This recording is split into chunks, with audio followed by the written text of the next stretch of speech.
here. And there's different tone here to here. Now, what's the meaning of that? I don't know yet. But I do know that it's different, and I need to figure out what the meaning of it is. I know that there's evidence of it for the behavior of the foot. How was the modified Thomas?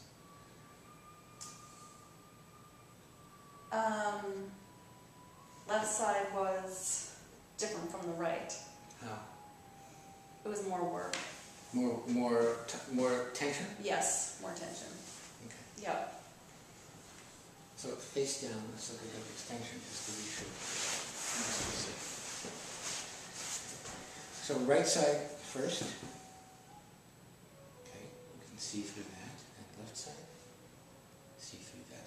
So both sides are the tail wagging the dog. Her spine rotates and side bends when she lifts her leg. Squeeze tight and release. Squeeze tight. So this is a good second weight on the left side, like that. So now we're compiling evidences, soft ways, to look at that. Turn over on your back. Something that's a little bit on the list. And it covers two birds with one stone.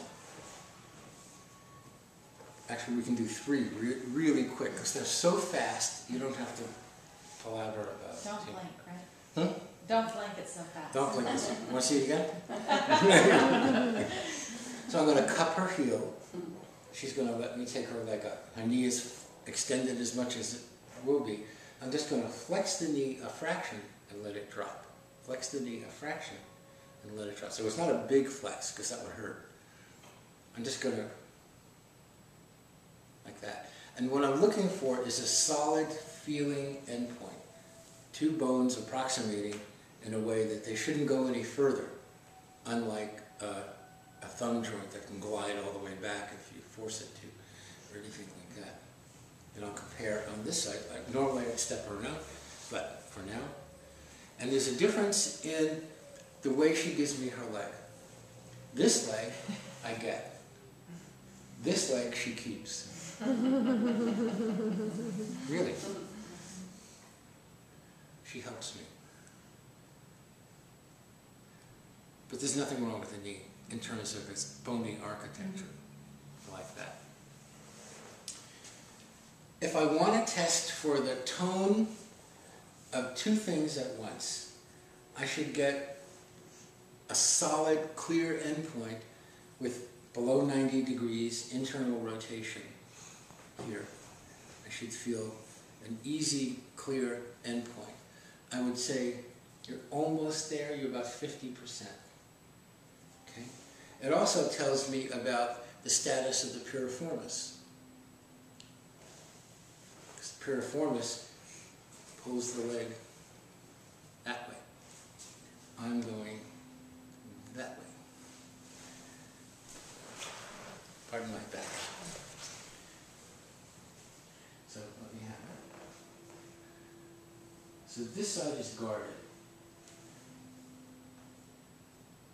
However, the hip joint moves freely to the end. Remember when Charlie talked about you take all the air out of under the palm of your hand? Mm-hmm. That's at the end of the range of her left hip joint.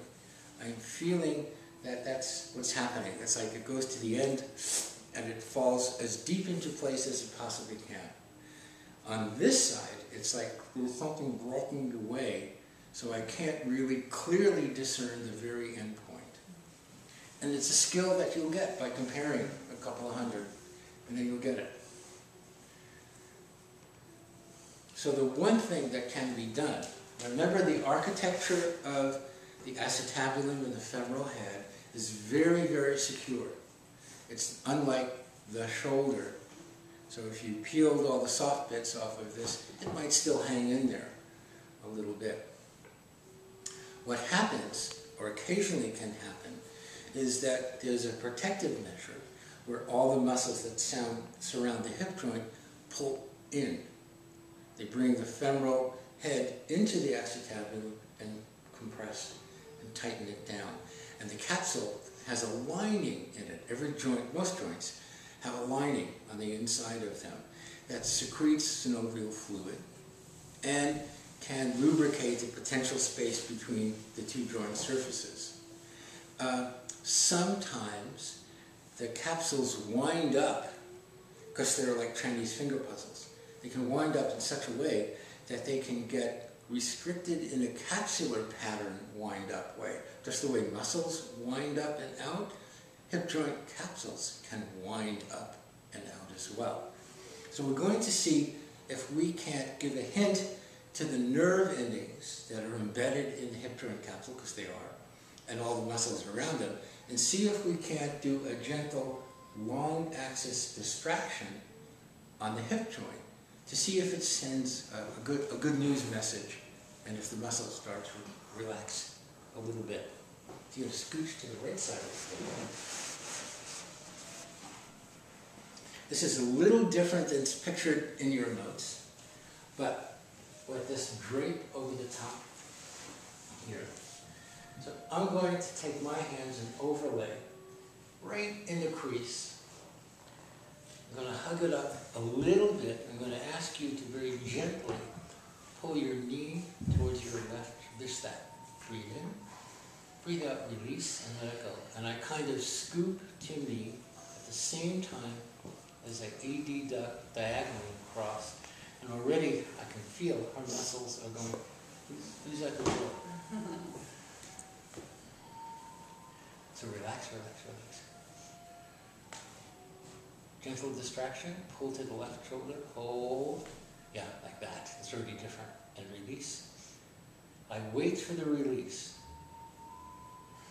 Yeah, thank you. Welcome. And now I can go a little easier.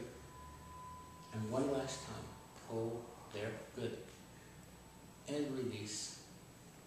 Nice. Yeah, that's the one. So what I'm feeling under my fingers is just like a pillow rising up or down, that the muscles finally, when she releases, actually release. They don't hang waiting for the next ball to be pitched. So relax here again. Right? Mm-hmm. And you might be able to see the increase in the range, but probably more importantly is the quality of the infield. It goes easily. So that's what we'll do. I'll talk you through it, and we'll go through these 4 things.